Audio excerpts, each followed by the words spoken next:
Hello out there, weirdos, and welcome to another episode of the Weird Wide Web podcast. I'm here today again with my co-host Kasey Hill, and she's not with me enough, so I'm so stoked that she's here today. How are you doing, Kasey?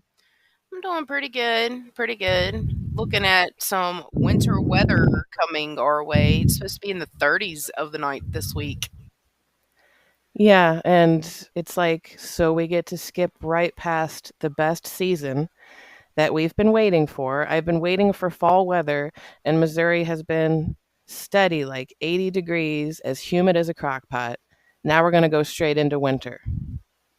Honestly, here in Virginia, it's been mild weather. Like, there's been some days that we have hit up in the 80s, but normally it's like between the 60s and the 70s during the day. And it's been really nice, and I've so been enjoying it. I'm so jealous because it has made me so cranky to have no fall weather. I'm not kidding. It has been so hot here in Missouri. So hot still.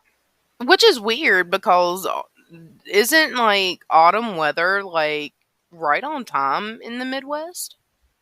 Usually, and I'm 40 years old and it's getting hotter all the time. And it's not just the hot flashes, although that might be part of it. Well, I owe you a thank you today because I've overbooked the amount of projects I have and obligations I have, and I was kind of last minute with judging this Halloween costume contest. So I pulled you in for some help today, except for in the kids category because you got a couple pictures of your kiddos in there. So I'm kind of making that decision. But what'd you think of all the costumes I sent you photos of? Oh, they were really awesome. There was a lot of unique ones in there too, like the girl that has the zipper face one that she did. Like it's all cosmetic. It's not a mask. Like that was awesome. Yeah, I admire that because I'm such a baby with makeup. I just feel like the moment something that intricate goes on my face, I just get itchy and I want to scratch at it.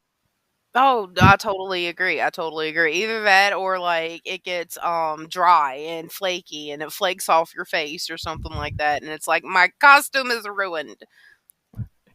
I'm such a big baby about stuff like that though because I'll be watching Price is Right and the old ones how every single person will, well, not the men, but every single woman will kiss Bob Barker on the cheek. And in my head, it would be driving me nuts until I could wipe that away. Because I'm very much like, I don't like the feeling of stuff on my face.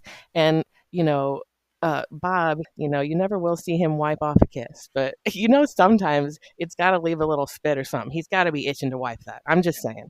Oh, I agree. I agree. And now the world knows that I have an issue with feeling stuff on my face. So, anyway, my hat goes off to everyone who's putting on all these makeup and masks and sending me cool pictures for this Halloween costume contest. And we ended up getting a good amount of entries. So that's good.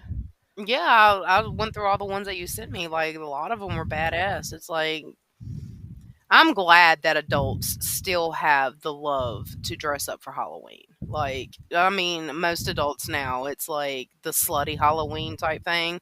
But the ones that you got in for the contest, they were on par. It's like, yes, this is my people. Well, I did consider having a silly contest where people comb the internet for the weirdest slutty costume. Just like because I've seen Ronald McDonald and stuff, and it's like, we don't need all this leg show. But this year, I wanted to keep it a little lighter, but that could be like after dark, funny, weird wide web competition or something. I don't know. Right, right. Those people are asking for it. You don't need to be dirtying up every costume. But anyway, um, it's funny because I think the three that we decided on, I kind of have a little bit of a relationship with each of these people. But the funny part is, the third place person, I didn't even know that was her until I started looking further into it, because everyone's in costume. And then I was like, oh my gosh, that's my homegirl. So let me go into it a little because you helped me decide. And we both were pretty much in agreement on first place. I'm calling her Zipper Face Girl. It's the one you were just talking about. And I'll probably get her name wrong because that's half of what I do here at Weird Wide Web. But that one was sent in by Heather M. Chuan, who actually was one of the winners in the flash fiction contest we just did. She was one of the top 10 stories. So she's multi talented, Yes, Heather. very, very. And if she listens to this podcast, she's going to be hearing she's the first place winner before I announce it because I am behind on making the video and doing all that. So that'll be exciting for her. We'll test her loyalty and see if where she hears it first. And the second place winner is interesting because we actually chose a mother daughter duo because there is a separate category for the children's costume contest. But this picture was the both of them together, and they're kind of like evil, freakish circus clowns. And that was sent in by Nicole Maloney. And I met her at this really cool convention in Illinois. It was in Peoria, Illinois, and it was called Horror Fiesta. And it was the first year this guy was putting it on, and it went so good, and he's going to do it again next year. So maybe I'll be able to congratulate her in person at some point. But yeah, Nicole Maloney and daughter took second place with the circus clowns. I thought the makeup on that was like, once again, really probably more than I would do on myself. The makeup is always the hardest part. Yeah, you've got to sit still and have some patience. And it has to deal with the quality too. Like I did Mary Jane's makeup, the whole white face stuff, and it just like I said, it dries and it cakes and it flakes off and it looks horrible within a few hours of doing it. But And like bless her, that is such a cool costume, and that was one of my first thoughts, like, bless her heart for having this makeup caked on her face, because it's pretty scary, like, that's one of the costumes my son would have been running away from in the streets when he was little, because he never did mess around with, like, the real scary stuff. He won't even go up to the porch if it's too scary, but well, he's 13 now, so he will now, but, uh yeah, your Mary Jane photo you sent in of her as that nun, that's real creepy. it was I really like it. hard finding a costume for her because of her height and everything like that. So all of the teenage costumes, they were out of them, and like all I had left were adults ones. And I walked up to the nun costume, and I'm like, "We could do this." And Mary Jane's like, "Really, Mom?" I'm like, "No, we can make you the nun. You know, the nun." And it got a lot better from there. And hmm she has the most giant crucifix, which for some reason, like, just a big giant crucifix is always creepy. The only thing creepier would be like when there's a body hanging on it, but I don't want to offend anybody. It's a personal view here. And then third place, like I said, I didn't even realize this was my good friend, Sherry Bridge. She sent in quite a few photos, but I mean, other than really looking at her in profile photos now and then, we're in Messenger and comments together. But when people are all dressed up and stuff, it took me a minute. I'm like, this is Sherry. And like I said, if you guys are listening to the podcast, you have the privilege of hearing it here first because my lazy ass still needs to make the video and the announcement, but congratulations, Sherry Bridge, for being dressed as a sick looking bloody nurse. And it grossed me and Casey out, and we appreciated all the blood. And I think third place is going to go to her. She had the total like what's the movie called? House on Haunted Hill, where they get locked in that old building that's full of ghosts, the old asylum or whatever. Yeah. Total vibes of that. Like I saw it and I'm like, ah, she could have been in the movie. Yeah, I'm a lot more familiar with the remake of that too, which is a lot bloodier than the original. I think that was a good remake too. It's kind of interesting that first place went to one of the authors who won the flash fiction contest, but like I said, some of us are multi-talented out there. You know what I mean? Oh yeah, definitely. And so today at weirdwideweb.org, I got the 10 winning flash fiction stories posted. And the rules of that contest was just that it had to be 600 words or less. It had to have a full story arc, beginning, middle, and end of someone or something exhibiting strange behavior. And I received, I think it was 116 submissions, and the top 10 have been posted today with a beautiful cover by Kasey Hill. Yeah, I saw that picture and I'm like, this is strange behavior. It is. That's pretty strange. I'd run away. I'd be confused because I'd actually be more scared of the balloons than the Bigfoot because I am weird like that. I want to hug the Bigfoot a little bit. But see, I have problems with that. Like, I've always wanted to own a Mogwai, even though I know that they'll turn into a gremlin.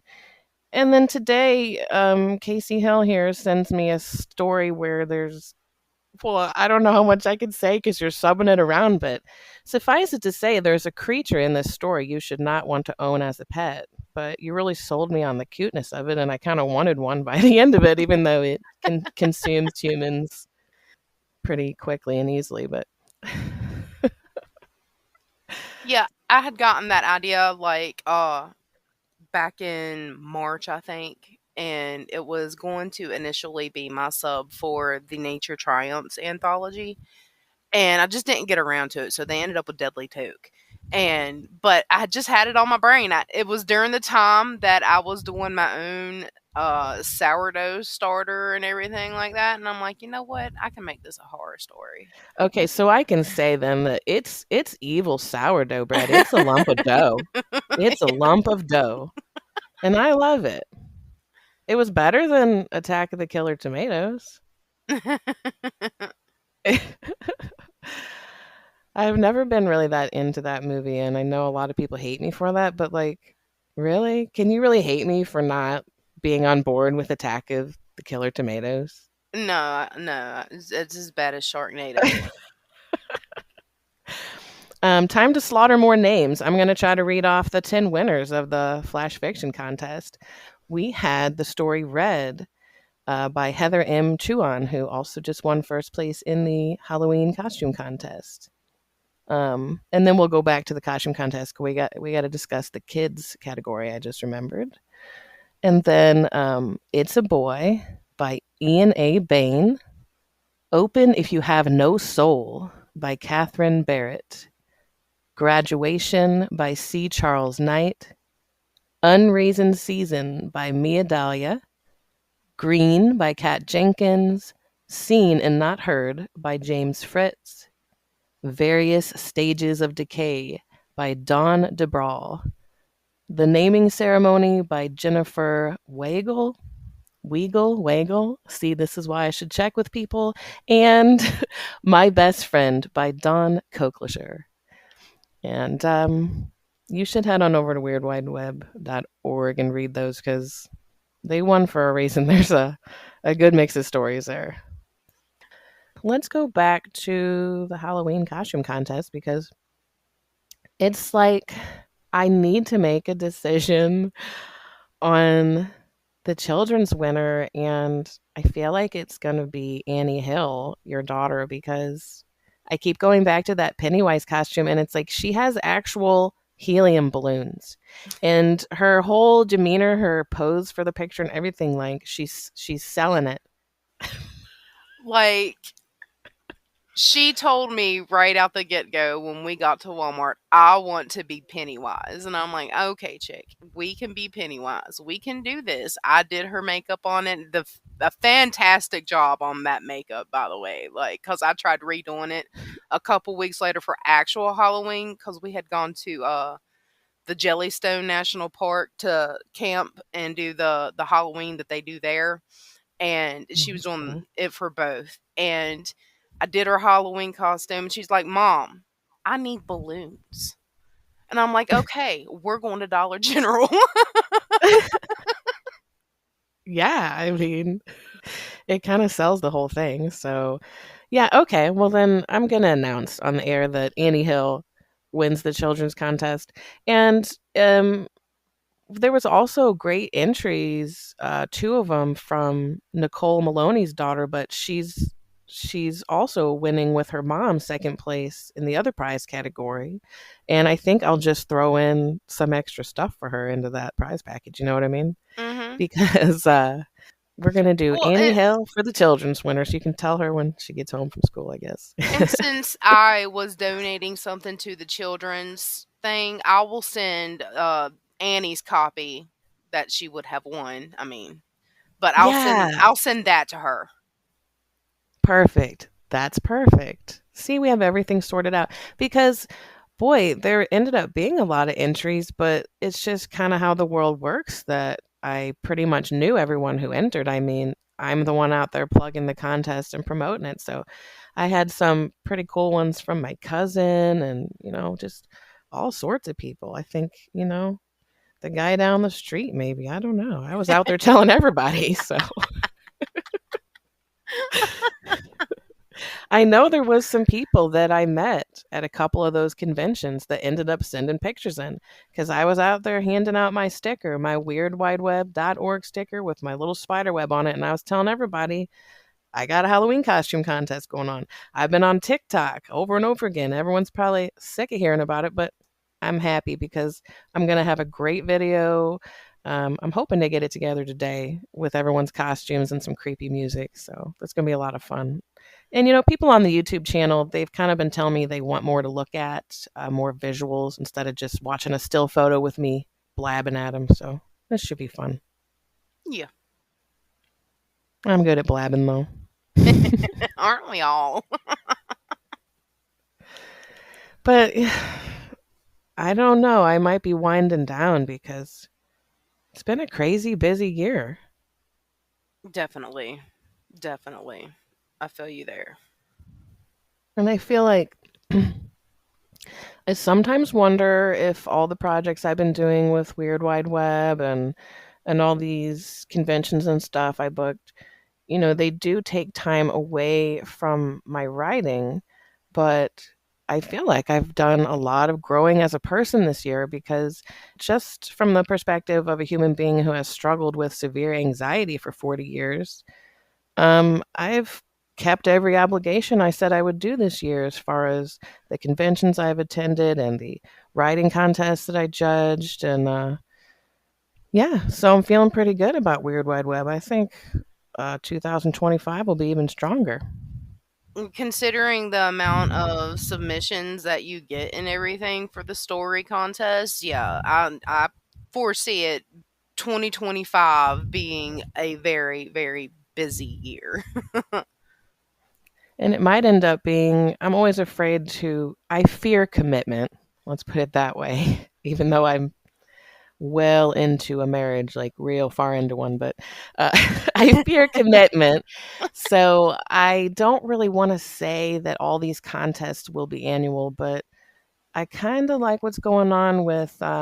We had the bigger contest, which was between 1,000 and 4,000 words, and that was around springtime. And then we just got done with the microfiction contest just now. And then toward the end of the year, we're going to wind down with the poetry contest because I feel like it'll be a little easier for me to judge. And I think I'll have a shorter submission window too. So maybe there'll be fewer submissions. So that's kind of a good pattern, like the big bulky one at the beginning, then a micro, and then wind down with the poetry. So if that works, might do it again next year. That sounds like a solid plan. Honestly, though, it sounds more like it's not necessarily a commitment issue you have. You just have a problem with the word deadline because that locks up everybody's senses. Yes, because sometimes I cry when they slip by. And that's why, well, I was in your inbox today and I'm like, you got to submit to this certain press that I put in my phone calendar because I don't know if I'll have time to get around to writing something and submitting. And I don't want this deadline to slip by. So now you have to do it. So now I'm putting it on to my friends now. You're passing your obligations on. But girl, you have a million poems, so I won't say where it is, but you need to go do it. Well, they changed it. I actually read through their submission guidelines, and they're not accepting any type of reprints. So it would have to be something completely fresh and new that I submit to them. And Mm. I don't know. I think maybe that is how it was, which is why in my head I knew I had to write something fresh, which is why I feel like I'm not going to make the deadline, which is why you're hearing about it. So it may have always been that way. It's just I feel like somebody needs to write a poem. You're like the Olympics passing the torch. Yes, once I decide, someone's got to do it. Well, I'm just out here trying to get everybody to work, cracking the whip. How are things going on with your press and your whip cracking? Um, the Devil's Playground closes for submissions on November 1st. We've got a really solid set of writers in there right now. The Beauty and Darkness closes either late November or early December. Um, and then in December, several other new anthologies for the upcoming year will open for submissions. I don't plan on getting a whole bunch at once. This is one reason why I'm like, this is for next year, but y'all can go ahead and send in your subs, because if you itch like me to send in something, you're sitting there just watching the calendar tick by, like I'm doing for Bert Eden's anthology for Blue Oyster Cult that I wrote like at the beginning of the month, and it doesn't even open up until November 1st. Yeah, I'll be the one. It's 12:01 a.m. You already laughing because you already know. I'm the one at 12:01 a.m. Yeah. Hey, it shows, and it does show the editor. You were waiting for that call for whatever that's worth. So Yeah, I've been kind of like messaging him like, is it here yet? Like, can I submit yet? Is it time? and see, I've been that way before, but this year I feel like it's just been deadline after deadline flying at me like semi trucks at 80 miles an hour, and that I've barely been. Well, wait, semi trucks kill you, and I want to meet a deadline, so that was not a very good analogy, but because, like I was gonna say, and I've been dodging them, but you don't really want to dodge a deadline, you want to meet it. But anyway, it's been kind of a high speed year where I feel like instead of pacing around waiting for anything like I have done in the past, I'm struggling to keep up with everything. So I feel like there's 5 different things that are going to close at the end of October that I wanted to submit to, and I'm starting to feel like it's kind of hopeless, but we'll see. Maybe I can pull something off. Oh, I totally get that. There was a few Halloween anthologies and things that I was like, yeah, I have a Halloween story started that I could finish for this, and I just never finished it. Are you talking about that 15-year-old story?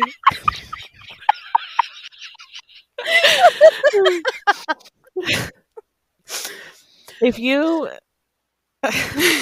I'll I'll give you so many gold stars if you finish that tired old story. I swear.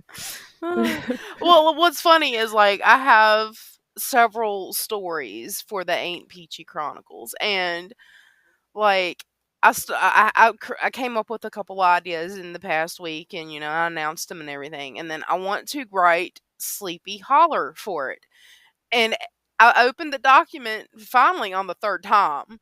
But the first two times, I'm like, no, this should be in She Walks Them Hills. No, this should be in She Walks Them Hills. I'm like, oh my God, can I write anything but She Walks Them Hills right now?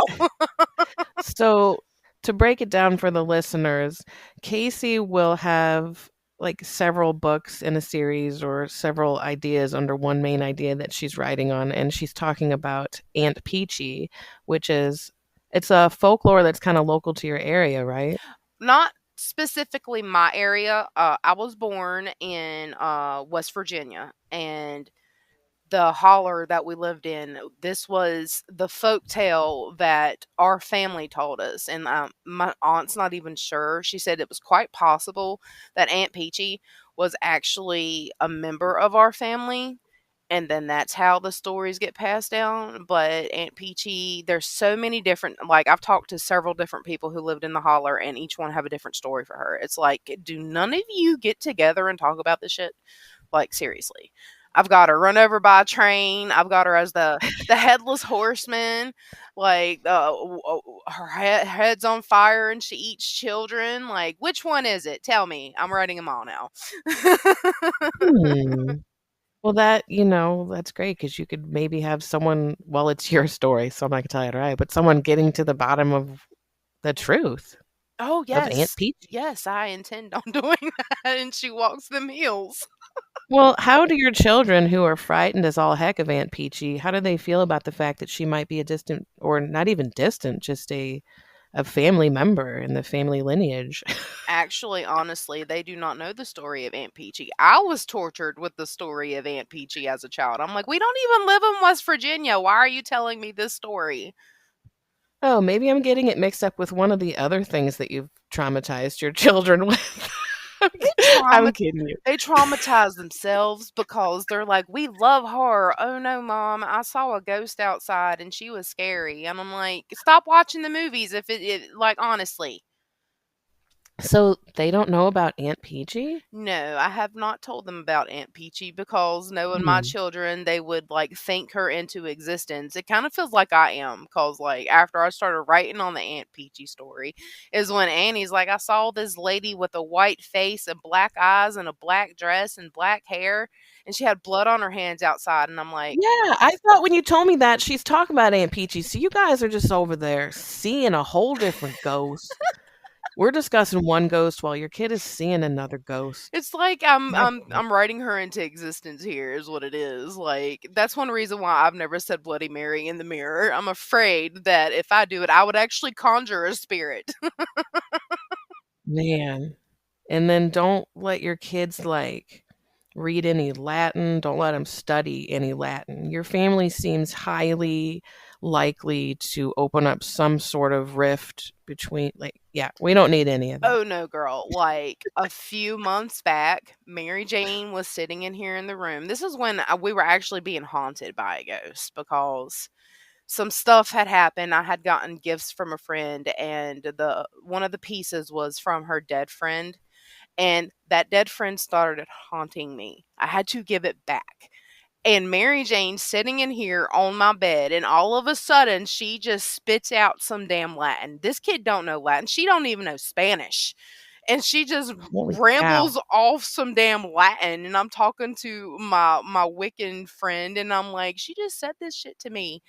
And she's like, you need to exercise your house, okay? You shouldn't have let her dress as the nun. Oh, that was years ago. Years ago. Oh, okay, okay. Different time. I was gonna say though, it's that creepy ass costume. I'm saying. My kids live for horror though, like But I want to tell everyone, this is my inbox on Messenger. Like, I'll just wake up at 6 a.m. and like, oh my God. Girl, I love it. But you'll never find another friend that adapts a pen name just because you screwed their name up. I know it's not really your new pen name, but Case Casey Kill Hill. Casey Kill Hill. I couldn't miss that opportunity. I got it fixed on almost everything, but I'll tell you what, when I upload these YouTube episodes from my phone, because that's where I do the video, perhaps there's a better way, but it takes 3 or 4 hours, and that vampire episode was the longest one. And so when I accidentally misspelled Casey Hill's name as Casey Kill on the imagery for the vampire episode, it is still that way on YouTube to this day because I just don't want to re upload that video.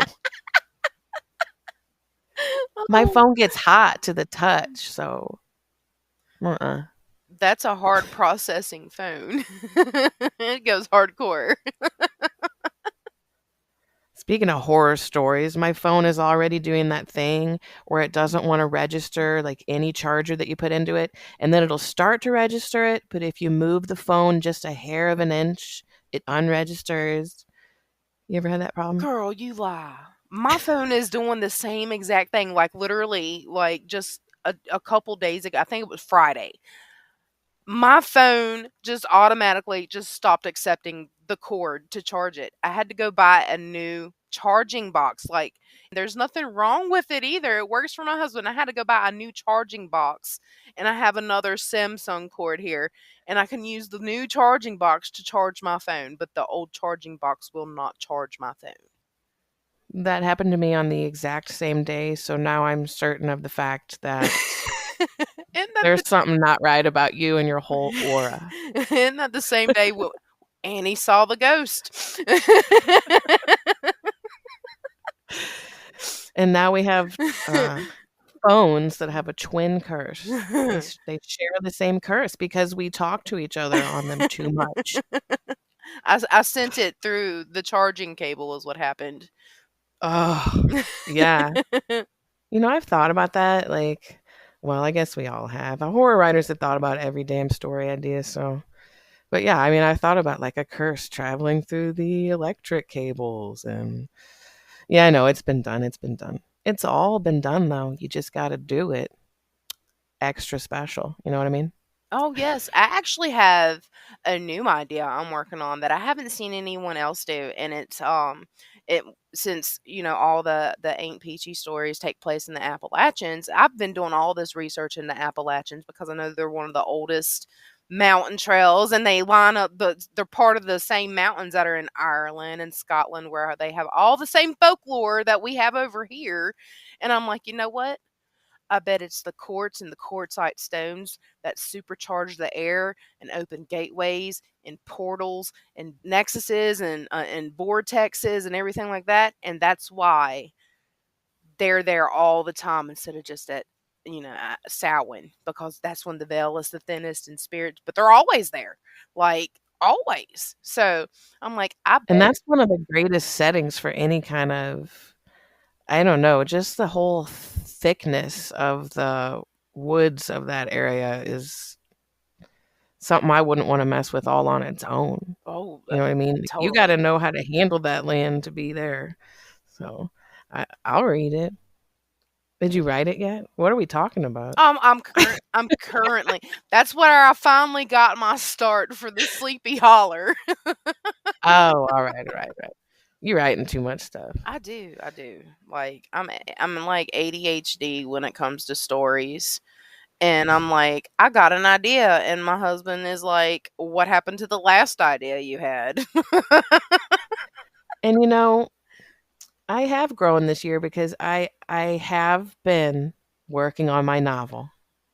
Isn't that great? I feel like I'm gonna insert a soundtrack right there that's just a round of applause.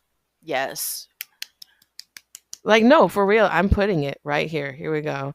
I've been working on my novel. Yep, I'm gonna put it like that. So I think because I have an addiction to short stories, which is kind of always how I describe myself, whether people think that's a bizarre introduction or not. People will come up to my table at a convention and they're like, "What do you write?" And I say, "Well, I have an addiction to short stories."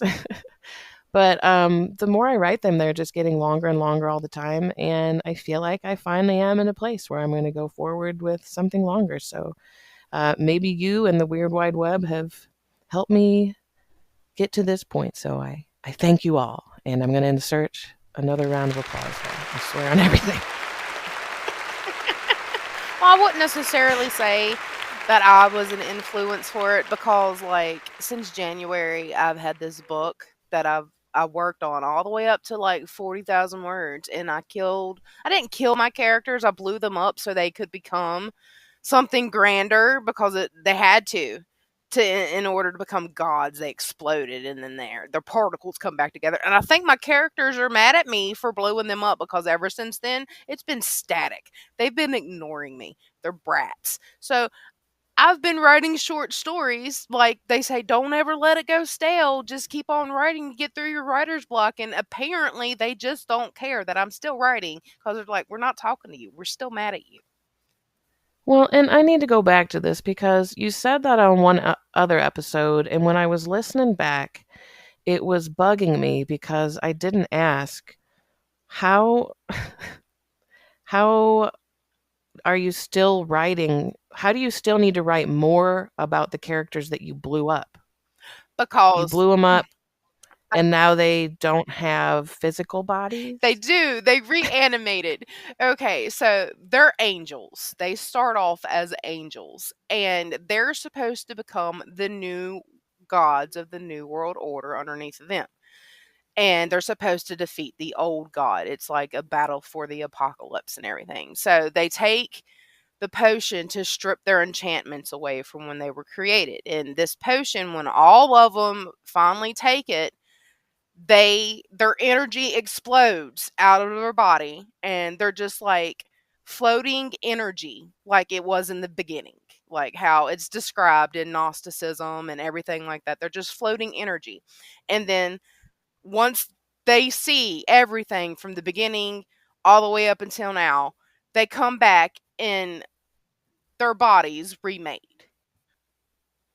So what you're struggling with is playing God and coming up with a creation story because they're floating there waiting to be recreated. They've already been recreated. I already put them back together. They're just still mad I blew them up to begin with. They've been recreated, but they don't know how to move on because you exploded Yeah, I them. Okay, traumatized them okay. apparently. And now I am finally on board with what the hell you're talking about because I did. I listened to that one episode and I went back and I'm like, okay, her and I get off on too many topics, and I'm so often I come away confused. But that helped me a little bit. Yeah, this is book 5 in the series. Like it's already been 4 books in and this is book 5 and it's like the reemergence of the original book cuz book 1 is in the perspective of the two main characters that started all. And then books 2 through 4 are their kids. So book 5 is back in the perspective of one of the main characters and like I got it all the way up till there and then like I blew them up and I'm like, how do I write anything else? Sometimes it be like that, but I'm sure you'll get back to it. Speaking of books, which probably is all we mostly talk about, but I probably really need to give a shout out to Susie Lockhart, who's been on the show a couple times as a co host. And she has an anthology that she edited with a ton of talented female horror writers in it that just came out through Crystal Lake Entertainment.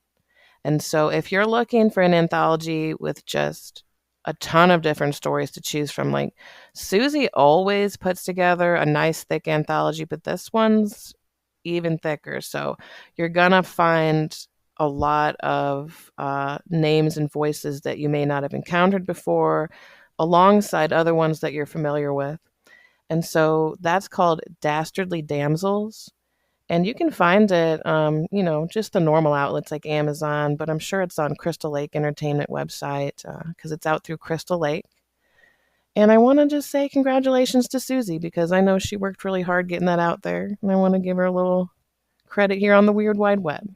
Maybe I'll put in some more applause right here for Susie. That's going to be my new thing. Yeah, I always seem to miss the subcalls. A couple years ago, I wasn't even in the writing scene that much. I was like, still had my presence online, but I wasn't actively writing because I was just so sick all the time. And so, like, I wasn't even really interested in subcalls a few years ago. Like, the last thing that I had put out was my fourth book in that series I was just talking to you about, and two other stories that were with Andrea Rhodes when she was doing her anthologies before she passed. And I was in 2 or 3 of those, and that was a lot. Like, I struggled getting those out, like, and that was the last time I did any writing whatsoever, aside from some, like, occasional poetry here and there, and I worked on Devil's Claw on and off for, like, 3 years, so if that tells you anything about how much I was writing, and normally 75K, I can spit that out in 5 days if I really set my mind to it. But This is the crazy thing with Dastardly Damsels is Susie usually always came to me when she was doing anthologies, so I've pretty much been in every anthology she put out.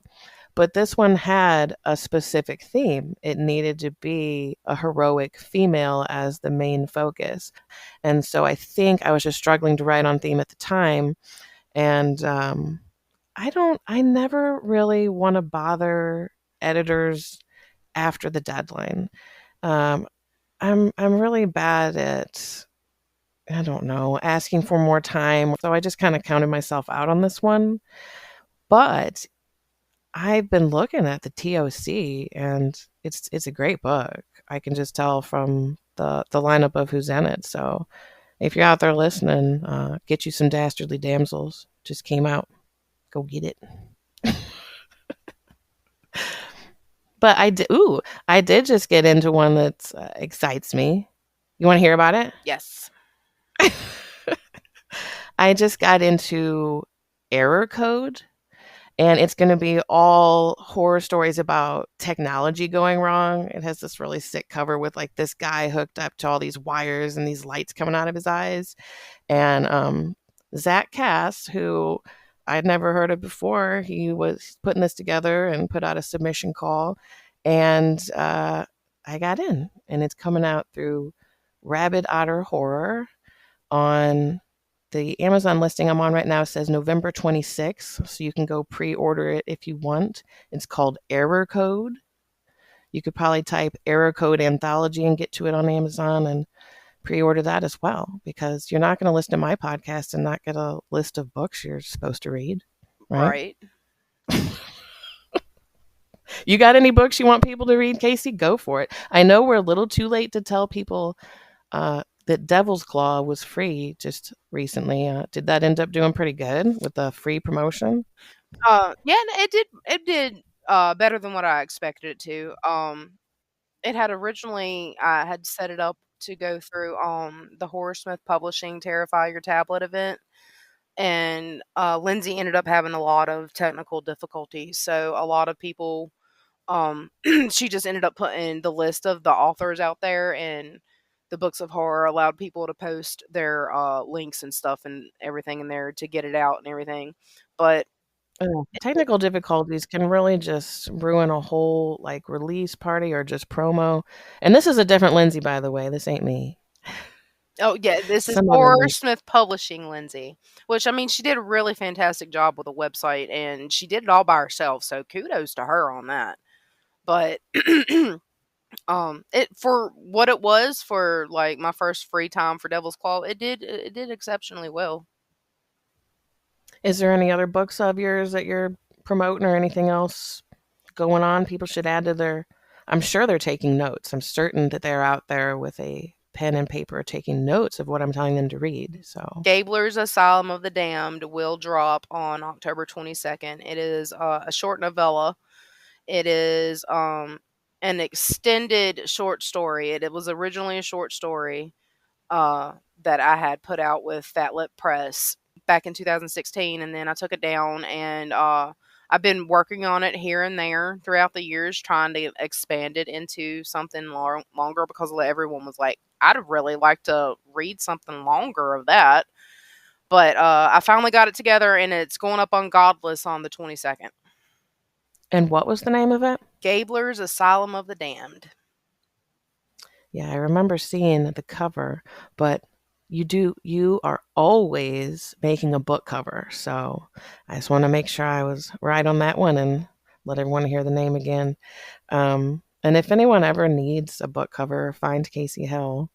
She's got reasonable prices, and sometimes, she might have a flat tire she needs fixed, which I think was the case when I got a cover from you, maybe. And so it goes to a good cause. You might buy dinner that night. That means everything to us artists and writers who are out there plugging away. So, and if you want a sample of her work, just freaking hop on her Facebook. She's posting them. every 5 seconds, though. This is my art. Well, we've been on for a while, so we can probably wind it down now and wrap it up. Call it a day, whatever you want to say. Um, well, thanks for helping me judge the Halloween costume contest. Like I said, everybody, I do have some help at Weird Wide Web. I've got help with the content that I so much appreciate. People sending me articles and helping out with the reviews. But when it comes to formatting the blogs and getting them up and doing the website and reading through all these submissions and going out in the world and plugging this and all that, it's been me and I'm getting tired. So I think after November, I think in December, I'm probably going to hop on to read the winners of the poetry contest. And then I'm going to hibernate for January. That sounds like a That's what I'm going to plan. do. Sounds like fun. Because January is depressing anyway after you spent all your money on Christmas. You know what I mean? Oh, yes, I Yeah. Yuck. Blech, Christmas. Blech. do. So I'm going to, on that note, I'm going to wrap up this episode. See, I told you I'm tired and cranky. What do you want from me? Uh, on that note, I'm going to wrap up this episode with Kasey Hill, and thank you for coming on and helping my crazy ass. Otherwise, I'd just be rambling on even worse, probably. I Oh, appreciate you. no problem. I'm always here. And I think you're going to hop on in October and do some kind of Halloween chat because I've got a bunch of Halloween stories I need to narrate. Um, there's always something on my plate I've got to do. That's what's next. I've got to record all the audio for these great Halloween stories I have for you guys coming up. And I think Kasey Hill is going to come back and have a Halloween chat, a little Halloween party. And I guess I'll see you guys around Halloween time. And thank you, Kasey Hill, for joining us. I'll see all you weirdos next episode.